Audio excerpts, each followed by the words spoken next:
Good morning, everybody. Welcome to the Game Plan. My name is Gareth Soloway, Chief Market Strategist here at VerifiedInvesting.com. So we have an interesting action going on in the markets. We saw a confirmed breakdown both in the NASDAQ yesterday as well as the S&P 500. Early this morning, we were seeing the futures down. They've kind of crept back up to be slightly on the higher side. I have chart levels to go through, trade setups to go through today. We'll take a look at Bitcoin breaking down below that $92,000 level as well. And we'll take a look at gold. So follow me over here to the big board. Let's see what the S&P is doing today. And this again just shows you, right? So this was yesterday. We had that steep fall here early in the day, and then we had a decent float up into lunchtime, and then a big sell-off towards the end of the day, essentially closing right around the lows, right? So from the morning lows to the closing lows right here. Then in the after hours, we went sideways. This morning, we were trading down decently on the morning session and have now come back to essentially be flat on the morning session. All right, so again, this is pre-market action. The stock market opens in less than 30 minutes here in the US. All right, so that's number one.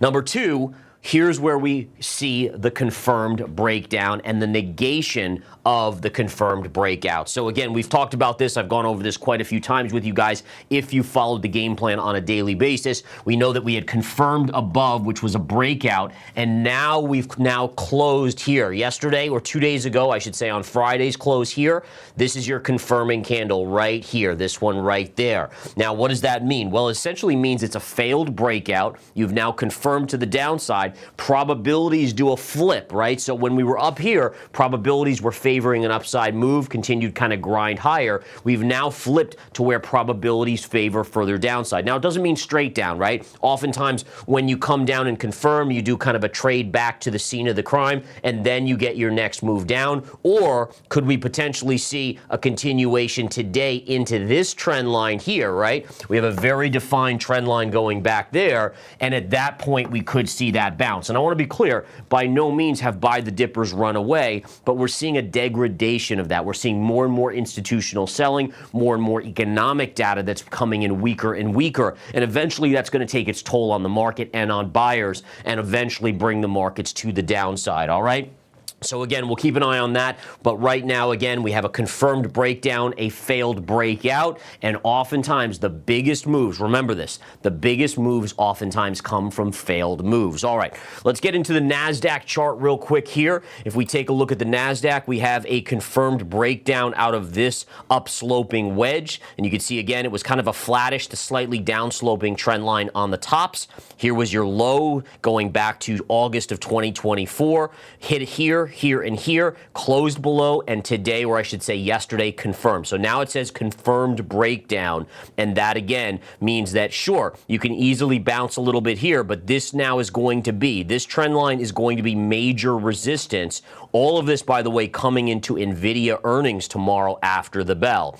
Now, I wanted to show you guys the 10-year yield. So the 10-year yield continues to fall, and again, remember, when the yield used to fall, we would see the stock market go up, but now we're seeing it go lower. And again, the kicker here is, as it comes down, it's telling us that we likely have a weaker economy. That is why yields are falling versus a strong economy, but the Fed kind of just readjusting rates. There's a difference there, and it is a very important difference. Now, I do think yields could get a small bounce. I want to show you a cool trend line here. If we take this high and we drag it right through these highs, look at this, guys.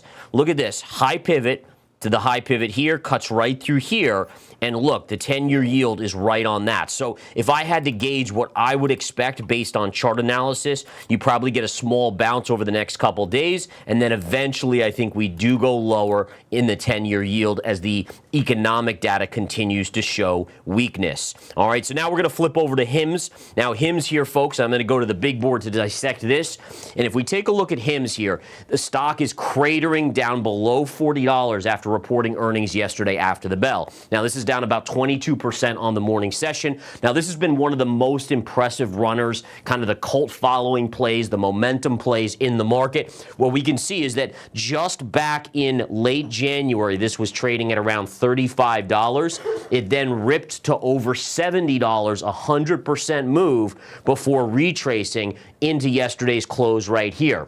Yesterday after hours, they beat on revenue, they beat on earnings, but the problem is they're priced to perfection. Even after this pullback, it's still priced to perfection. And so again, their guidance just wasn't quite good enough, and it's creating a lot of sell pressure. Now, from big drops and big pops, you know what I say? I say opportunity comes, and that's where it comes into here to looking at the charts. And you can see I have a very defined trend line here. All of these tops right through here, right? All of those tops, you stretch that across, and it's right around 35, give or take. It's actually a little bit below 35, but we'll just call it 35. So 35 to me starts to get really interesting on this. In addition, I want to show you one more thing, and I'll have to go back to the computer to do this and bring it up. But if we take a look at the chart here, so let's go to the chart, and we take our fib tool.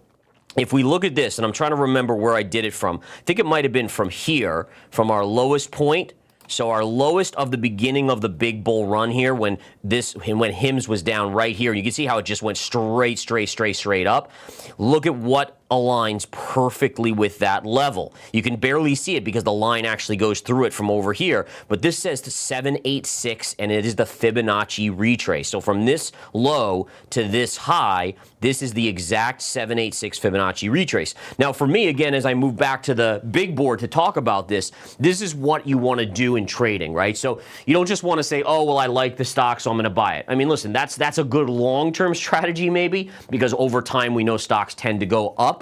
But in the shorter term, if you're trying to swing trade things, you need technicals and what I call factors. And factors could be a trend line, it could be a Fibonacci retrace, or it could be a gap fill, it could be a topping tail, a bottoming tail. I mean, there's a lot of potential factors out there. But the idea is that if you can get more than one to align at a price point and price falls directly into it, the odds of a bounce at that level are greatly impacted, meaning it's much higher probability. And so that's what we always want to do. We always want to look to align factors. The best you come up, you can get 3 factors or more, you're really probably north of 80% success rate, which in trading and swing trading and even investing, that's really, really solid odds. I think there's hedge funds that don't even come close to being able to do that, and that's the truth of it. A lot of hedge funds, they bat maybe like 60% or so, but maybe at best 60%. But I do believe using the technicals the right way, like I teach you guys, you can get those probabilities much, much higher. Takes a lot of discipline, though. A lot of discipline. All right. Next up, Home Depot reporting earnings this morning, barely moving on the stock. They basically beat earnings, beat revenue, but the market, again, I think was priced in. In addition, look at this beautiful trend line here. If we take a look, you have this high here on Home Depot right through here, and then look at how it connects right through low, and then the low yesterday, and sure enough, we're trading just slightly flat to positive or just above that line. So this continues to be support. Now, if this breaks, it opens a trap door down to this lower line down here, right? So we could eventually, do I think eventually we come down to this line? Yes, but at least in the short term on earnings, it seems to have escaped without too much damage.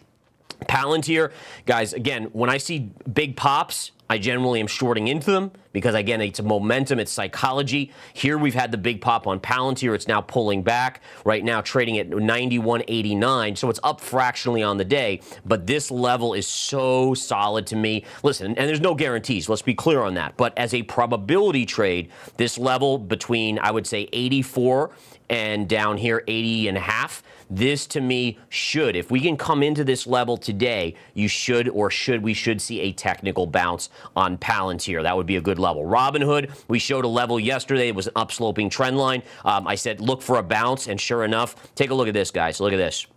So this was yesterday in the game plan. I had this line, and sure enough, we hit it, and we bounced all the way up nicely. So there was a nice trade there from the game plan yesterday. That level's already been hit. I erase it. Once it's hit, the first hit is always your highest probability setup. After that, it can break, and you just don't want to, at least I don't want to take the risks of that. My next level to watch today is around 46.25. There's a little gap fill right here, this little pivot low. But the big play for me where I would consider swing trading Robinhood would be down around 42.80. Pivot high, pivot high, and pivot high. There's even a gap fill right below there. There's a lot of support in that area right there. OKLO, guys, this one again was one of the hottest plays with HIMS. It is continuing to fall. Today, pre-market, it's basically flat to lower. Looking at this, there should be also a significant bounce between 28 and 26. Right in there, you can see those two trend lines converging, both major low to low to low to low, and then this high, high, high pierced here, but that's okay. It should reestablish itself after it broke out. That'll give us additional support there. Lastly, a couple more to go over. NVIDIA is trading slightly higher today ahead of earnings tomorrow after the bell. This was a gap fill I gave you guys in the game plan the day it happened. It was a great trade and also a great swing trade as it did come down after. Watch the 119 level on earnings. If it pops through this level of 142, you likely head up to 157, which is this trend line up here. So again, a lot of people asking me, well, what do I expect on earnings, right? Do I expect NVIDIA to dump out on earnings? Do I expect it to go higher? It's tricky because you're kind of in between. You're not really at the all-time highs like extended. Valuation is not quite as bad as it used to be because the stock and the company has grown into it. It's still extended, but again, it's not as crazy. And in this situation, again, I would be a slight negative bias, just slight, with a downside target of 119. And again, we'll see right now it's trading at just around 129. Lastly, Tesla here in terms of stocks, then we'll get into crypto. I'll go over, I promised you yesterday in trading the close, by the way, Solana, I forgot to do it. I'll do it today. But here you can see on Tesla's hammering on this area right here around 327. If that breaks, I think you head back down potentially as low as 270. Once you get to 270, though, that's a swing trade in my book. I'll be looking for a strong bounce off that level. All right.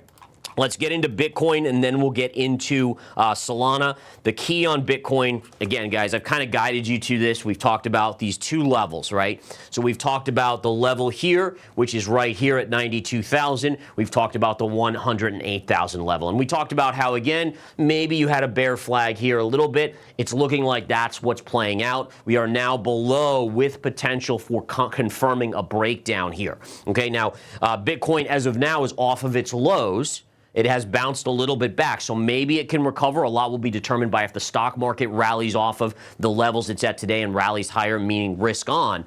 But again, if we really can get below this level and confirm, it opens that trap door to the 74 to 75,000 range. And again, I mean, it seems like a long way away. It's actually the way Bitcoin can move. It could be there in a couple days, the way we know it to work. So again, there's your level there. We know that this was support right here, here, and here. Right all the way through there. That was establishing itself as a major level. Now it's been violated. We have to see if it confirms. If it confirms, probability goes up that it's headed down to about 74 to 75,000. That should be a big support. My only issue with that level is that so many other people are talking about it, and I hate that. I hate when everyone always harps on a level and says, oh, this is where it's going, and you see everyone saying that. It makes me think it's either not going to get there and it'll come shy, or it'll go and flush right through, making everyone look the fool. And so it's just something I've learned over my time in trading is that essentially, you want to find the levels that most people are not talking about, and then they work out. If everyone's talking about something, then oftentimes it doesn't work out. All right, let's go over Solana then. I promised you guys Solana yesterday in trading the close, and then I forgot about it. I do apologize for that. Solana here, guys, it is coming down. Take a look at this right here. This is Solana's actually into a lot of support down here. All right, now there's a lot of levels, so if it does go lower, I'm just going to draw these in real quick, and then we'll go talk about it. But again, you know, my biggest issue here is that while Solana will bounce, in my opinion, and I'll move back to the big board here, you still have to say that there's risks involved here about a stock market sell-off. And I've always said that, folks. I've said to you guys that the biggest risk to Bitcoin is the stock market. And what I mean by that is risk off, right? So if everyone starts panicking in the stock market, it tends to bleed over into other assets. As many people say that, oh, Bitcoin has nothing to do with risk, it's more digital gold. That's not true. We all know that it's not true. That's why it moves. And Solana's 10x that, right, in terms of volatility. So here was your move in early 2025, right? We saw that big move up. This was that huge pop on Solana. Notice the big parallel channel. This was a great, great indicator. In fact, yours truly right here, I shorted Solana right up here with members of Smart Money Crypto because of this parallel. It was just that simple. Again, I don't try to reinvent the wheel here. I'm just using these trend lines to guide me to where it's overbought to the upside. Look at 1, 2, 3, 4, 5, 6 candles up. That's coming into a time count. And so again, using that with the parallel channel gave me that as resistance. Now again, do I wish I held it all the way down here? Of course I did. I didn't. You know, I think I took 15, 20%, whatever it was. It's certainly not that much of a drop. It's down now over 50%. But the point being is you're now coming into these lower pivots right here, and right here, where right in this vicinity, you should have some good support for a technical bounce. But I would just caution again is that, again, if you're in the camp with me that the stock market is probably overdone, we're probably going to see bounces in the stock market, but more downside than upside, then this probably goes like this and eventually has another move, might get down to 100, the even number there. The other thing to this is a key point that I've made over and over again. In 2007, there was an IPO, a Blackstone IPO. Blackstone is still traded, but I remember this vividly because I was trading back then. In fact, it was the first year of running the service back then in the money stocks. And when that IPO came out, the markets were at all-time highs, basically. It was so hyped, and that marked the top. Right? It was these type of hyped environments where things go crazy and investors were clamoring over each other to get involved in something like that. And it basically marked the top on the market. Well, you could almost look and say that when the official Trump coin launched, that hype, right? So you had the hype from Trump winning the election all the way to his, I'm not going to call it a rug pull, but essentially the coin there popping and forcing Solana up, Bitcoin up, all of these coins ripped up on the hype. But then what does that do? That excitement essentially is exhaustion. And that is where psychology comes into play. And I've said this before, is that you now have that following as the height of excitement. And now there's this void. And crypto investors are looking around and saying, well, we don't have, what are we hanging our hat on now? What's going on here? And that creates the potential for people to say, oh, I'm going to sell, right? And then I'm going to take profits. Okay, and then when more people take profits, it panics other people to take more profits, which then panic more people to take profits. And that's actually eventually how you get to lows, is when everyone is panicking, finally you put in a low and it's ready for a reversal. All right. So interesting chart there, but again, Solana certainly into some key support. Let's take a look at gold here and see what we have on gold's chart. Gold today is fractionally lower. It continues to hover around this little support area right here. I still think there could be one final push up to 3,000 just because we're so close. But again, at this point, it's close enough where it wouldn't shock me either way, whether it goes in the short term to 3,000, then pulls back, or pulls back and tries to fake people out and then pushes up to 3,000. I guess my point is it's probably going there either way. Silver continues to stay weak. It was able to chop around here. This candle on silver was very important to me right here. This was an attempt at a breakout, and then it failed. And sure, you got a little retrace, but now look, it's starting to come back in. We're seeing palladium, we're seeing platinum come in as well. And by the way, I actually am a fan of palladium and platinum as investments in the mid to long term. Short term is tricky, but mid to long term, I continue to really like those. And in fact, I'll show you one thing here. So let's take a look at the palladium chart.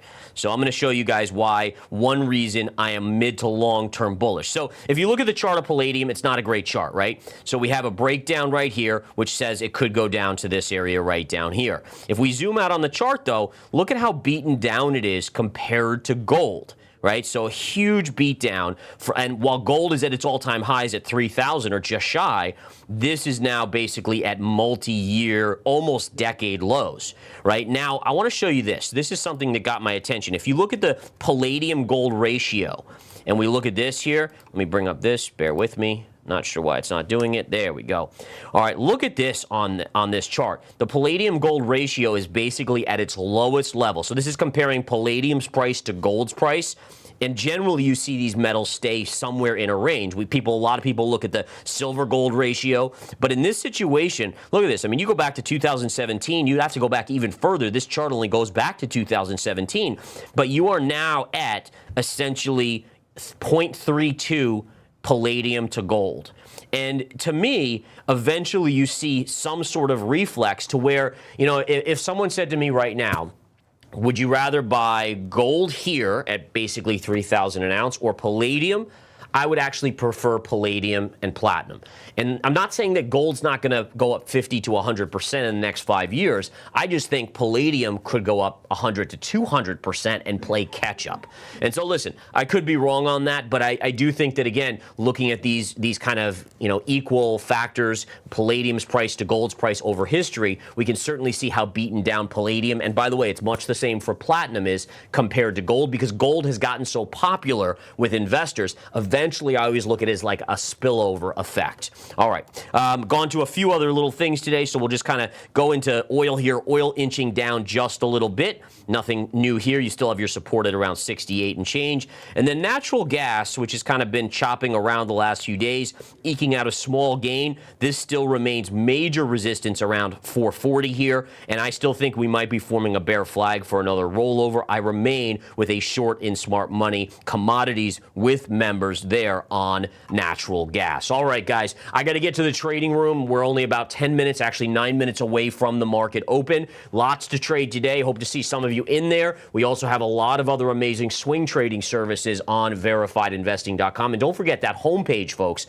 has a ton of information. Like, basically, it's your go-to if you're a technical-minded person who doesn't want hype. That's where the charts are, and it's a lot of free stuff there as well. You guys have a great one. I'll talk to you later. Take care.